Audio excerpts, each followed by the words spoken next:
cactus and succulent growers, it's Lynn, and welcome to part 5 of moving cacti and succulents that I've had inside my house back into the polytunnel for the spring, the rest of the spring and the summer months. And before I start, I just want to show you what blooming beauties I've got blooming gorgeous there. Some lovely Repotting, blooming stunning, and also Echinocereus gentrii going to be blooming lovely very soon. And today I'm going to be focusing on the Hylocereus, commonly known as the dragon fruit cacti. Also some Selenicereus, Peniocereus, Hylocereus and varieties like that. Now normally I would show you what they look like in the grow room and then bring them all out and then show you the process putting them away. But I've actually brought them out into the polytunnel, which I'm going to talk about in a minute, and a couple of the larger ones into the yard, and then I'm going to be putting them away in this video. I'm going to get Hans to help me as well, fixing them up because they're very large, and I've already brought them down. So here we go. I'm going to show you what Hylocereus dragon fruits and similar varieties I've got now. Now here I have two large dragon fruits, Hylocereus and Cactuses, and these were also in my grow room up until this morning. I had them overwintering under the grow lights on the table, and I brought them out here into the yard because the weather is absolutely gorgeous at the moment, but it's a little bit overcast, as you can see, so it's sort of perfect to let them acclimatise, but lovely tropical temperature today. And they can take plenty of rain as well in the spring and summer, no problem. It's just the cold, you know, temperatures below 10 Celsius, 50 degree Fahrenheit, they cannot take. So if you're growing these dragon fruit cacti, you have to make sure that if you don't live in a warm climate, that you overwinter them indoors in a warm house, because they cannot take the cold. They'll literally just rot overnight if they take any temperatures too low. And they do grow large as well, and you have to bear that in mind if you're going to be bringing them into the house for the winter months. And when I used to live in the south of Ireland, I had a lovely beautiful large conservatory at my other house, but I still couldn't have them in there in the winter because it was too cold. So the only place I can sort of put these now is in my grow room under the lights, but they do well, as you can see. I'm going to talk a little bit about them. This is one that I've grown from seed probably back in 2015, 2016, I can't remember, but this is the actual one when I did the video how to grow a dragon fruit from seed. This is the result of it. It is sort of huge now and lovely segments as well. And this is actually a collection of a few dragon fruits all into the same pot. I'll have to really ideally separate them all out and pot them on, but I don't have the space. But that is going to be something to do hopefully one day, but it's growing really well like that, absolutely beautiful. And then this one here is another one grown from seed, but this one was grown from my friend Susan when I lived in the south of Ireland in Waterford, and she lived in a beautiful seaside town called Tramore, and this is one that she grown from seed probably back in 2015, 2016 as well, and it's absolutely remarkable. I mean, look at the size of it now, and I think it was a dragon fruit she got from Lidl supermarket at the time. I can't remember what she said now, but look at it, Susan, if you're watching this video, I'm sure you'll agree it is growing remarkable, and it's going to love being out here for the rest of the spring and the summer with the rain and the lovely sunshine.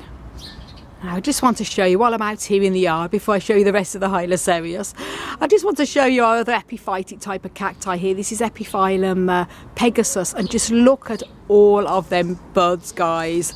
This is going to be so exciting when this blooms because it has the most amazing huge pink flowers. It's amazing. And also here with our Epiphyllum Mrs. G Beam. Never before has it had so many buds, so this is going to be absolutely breathtaking when it opens. Loads more here as well with our Polytunnel. Ooh. So that's a little bit about my Hylocereus dragon fruits. Now I'm going to talk about the other type of varieties that I've got here that I'm going to be putting away onto the table. And first of all, we've got a Selenicereus validus. And this probably looks a little bit scabby because it's had spider mite in the past.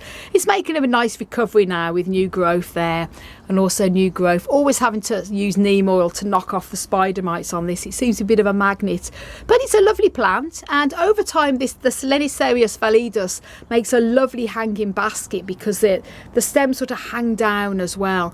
Absolutely lovely plant. And here I have a Piniocereus. Can't remember the name of the type of Piniocereus this is because the label has gone missing.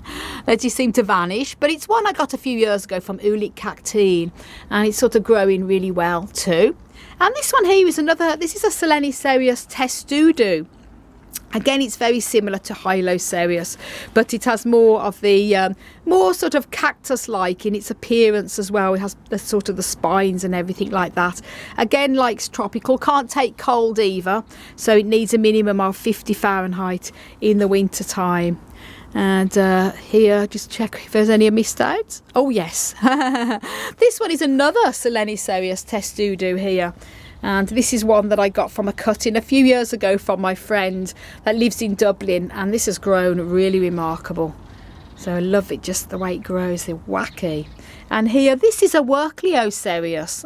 Just double check I'm pronouncing it. Werkliocereus tondusii. And again, the Werkliocereus again is sort of like the Selenicereus, Hylocereus, Piniocereus. You can see the resemblance, and the care is pretty much the same with these as well. Lovely.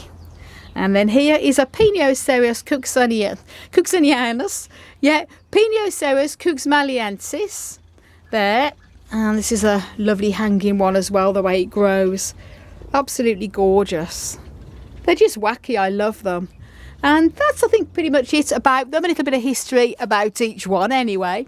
And as I say, this is the table they're going to be going on. We're going to be hanging up all these big trailing ones at the side here, and Hans is going to help me do that because he's tall, he's got long arms, and it's going to be fun to do. So here we go, guys. That's where we're going to be putting them, and I'm going to show you what it looks like when it's all put away rather than individually. I'll probably show you some video clips when Hans is tying up these big trailing ones as well.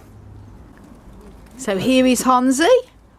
And he's doing a great job here. He's tying up some of them to give them a bit more support because, as I say, they're trailing plants and they do need support. So and they he's, don't fall. Yeah, so he's putting one of the garden ties around it as well and tying it up there. Give it support so it can carry on growing. I've tied it there up to the top of the bar so it doesn't fall over. So that's the first one. And then we've got these other big Selenicereus here, maybe. Yeah, big Selenicereus testudo. This is a gorgeous plant. Look at the spines. I know, look at it, isn't it just a beast? It's gorgeous. Real beauty. That one there. Let's see. Hans is fixing up the other big Hylocereus dragon fruit here. And great because, as I say, they hang down with their trailing, and it's great to sort of tie them to support them going up the side of the polytunnel here. Now our next big trailing dragon fruit here. Hans is working his magic. You're so kind. And if you're not familiar with Hans's amazing YouTube channel, I'm sure you all are. If not, do go over and subscribe to Hans Plant Daddy. Links will be up above and down below in the video description. Thank you, Doc.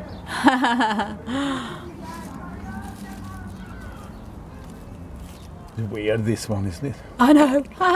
The way it's growing. Yay! There we go, guys. That's some hanging up. Aren't they just awesome? I love Are you happy them. with that, darling? I'm very happy with that, Hansi. Yeah. Absolutely fabadabo. Now Hans was putting this one away, and he's noticed it is quite deep in the pot and it's sort of falling to the side a bit, so good opportunity to give this a quick repot now. So Hans is going to give it a quick repot. As I say, we've got gritty soil, a bit more epiphytic than the normal type of cactus soil we use there, a bit of perlite in as well. Yeah. A bit of sand, Peat loam, and a little bit of peat as well. So, as I say, this one is going to be in the polytunnel anyway, so it's not one that's going into the yard. Nice roots. Look at that lovely root. Look at that root system, guys. Isn't it just gorgeous? That's perfect. So it's just that it was too deep in the pot and wanted it to be a little bit more space at the top for it. So there you go, into there, and I can hold it for Hansi. Soil in. Best to do, because I've got a few of these I have to repot anyway, but because this one's going to be tied up in the polytunnel, we don't want to go to the trouble of tying it up and then having to untie it again in a couple of days time or so just to repot it. So I might as well get it done. This for top dress? Yeah, we can use that the top dressing because it's got stabilize it. Yeah, plenty of grit in there as well, so it's great. Because this soil is not infected in any way. No, it's clean soil and healthy roots. There it is. Going to be put in here, so it's one we're going to be tying up. So good to get it repotted. Lean on the other plants. It might be able to lean actually, rather than tie it up. Yeah, as long as it's. Really, I'm gonna stabilize it here. Okay. Yeah. This is tying up a garden wire onto it to support it to the bars.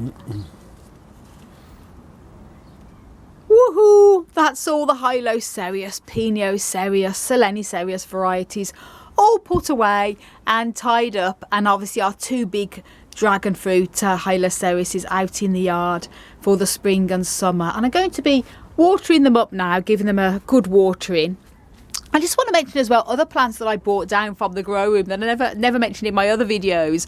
This one here is my Epithyolantha micromeris that was in the grow room in the window, and I brought that down here into the polytunnel for the spring and summer. Also my Cactus disciformis as well, and my Albomania as well. I brought that down. These I overwinter indoors in the grow room in the window for the winter months, but I brought them down now to enjoy the spring and summer.